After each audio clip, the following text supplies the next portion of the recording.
மத்தியானம் ஒரு 2 மணிக்கு தான் போனோம் நாங்கள். கும்மு இருட்டாயிடுச்சு. லைட் ஆன் பண்ணிக்கோங்கன்னா லைட் போட்டோன்னா ஃபுல்லாக உருண்டை உருண்டையாக மஞ்சள் உருண்டையாக இருக்குது. அப்படி இருக்குது. என்னங்க அது உருண்டை உருண்டையாக இருக்குது சார்? அதெல்லாம் உருண்டு இருக்குது சார். பாம்பு வந்து பால் மாதிரி உருண்டு அப்படி இருக்குது. அப்படி தொட்டுட்டோன்னு வச்சுக்கோங்களேன், அது கொத்தாதாம்மா, நக்குமாமா. நக்கி அந்த இடம் கருப்பாயிருமாமா.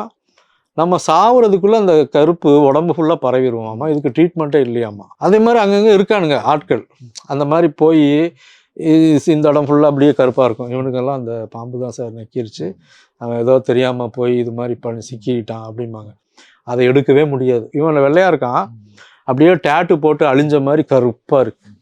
எங்கே நக்கிச்சோ அங்கேருந்து அது படர்ந்து அப்படியே போயிடுது.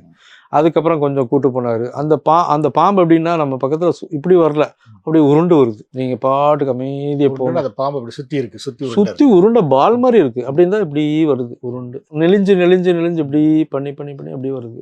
எத்தி விட்டுறாதீங்க சார் பாலுன்னு சொன்னார்.